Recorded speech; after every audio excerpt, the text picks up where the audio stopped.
আসসালামু আলাইকুম এভরিওয়ান, তোমরা সবাই কেমন আছো? আশা করি সবাই অনেক ভালো আছো।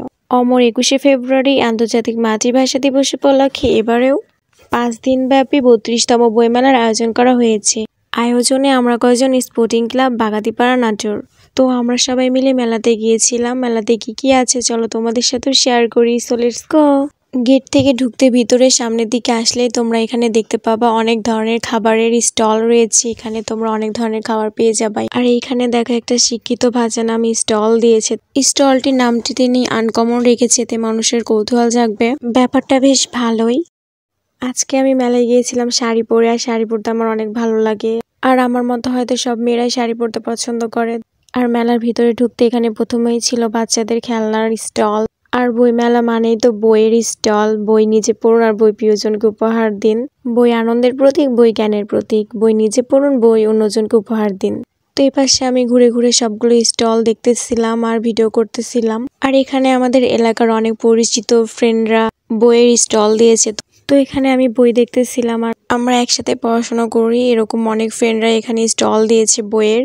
তো তাদের স্টলে গিয়ে আমি বই নিয়ে পিক উঠাচ্ছিলাম। তো তারা মজা করতেছিল। আর প্রত্যেকটা স্টলে সবাই অনেক আন্তরিক। এখানে এসে তোমরা পিক উঠাইতে পারবা তাদের স্টল থেকে বই নিয়ে। তারা কিছু বলে না এরকম, কিন্তু তারা স্টল দিয়েছে যেহেতু বইমেলা উপলক্ষে তোমরা সবাই মেলাতে আসো আর বেশি বেশি করে বই কিনো।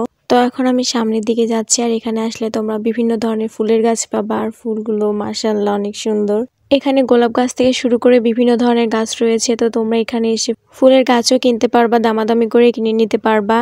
আর এই তো সামনে মঞ্চ, এখানে সাংস্কৃতিক অনুষ্ঠান হয়। রাত 8টার পরে এখানে সাংস্কৃতিক অনুষ্ঠান শুরু হয় আর শেষ হয় প্রায় 10:30 11টার দিকে। তো তোমরা এখানে এসে সাংস্কৃতিক অনুষ্ঠান উপভোগ করতেও পারবা। আর মেলাতে ঢুকতেও কোনো টিকিট লাগে না, তো তোমরা সবাই এখানে আসতে পারবে। আর এই যে সামনে এখানে ছেলেরা বসে আছে, এখানে লটারির ব্যবস্থা করা হয়েছে। এখানে সবাই লটারি কাটে এবং জয়ীদের জন্য পুরস্কার রয়েছে, আর তাছাড়া রয়েছে সান্ত্বনা পুরস্কার।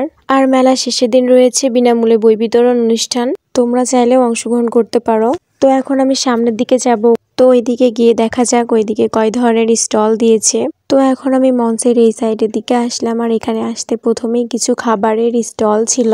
আর এদিকে ছিল মেয়েদের কসমেটিক্স কালেকশন থেকে শুরু করে বিভিন্ন ধরনের শোপিস কালেকশন।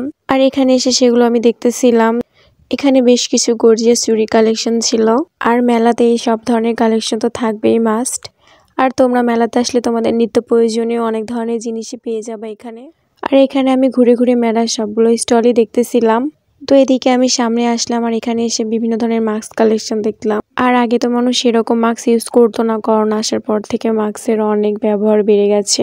আর এখানে বাচ্চাদের বেলুন, খেলনাপাতি সবকিছুই ছিল। আর এখানে একটা পিঠারও স্টল দিয়েছে। তারপর এখানে জামা কাপড়ের স্টলও ছিল।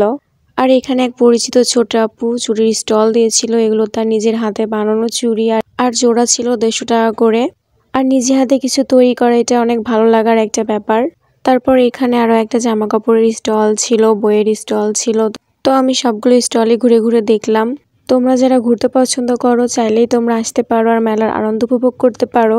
তোমাদের কাছে আমার ভিডিওটি যদি ভালো লেগে থাকে তাহলে লাইক, কমেন্ট, শেয়ার এবং আমার পেজটিকে ফলো দিয়ে সবাই পাশে থাকবে।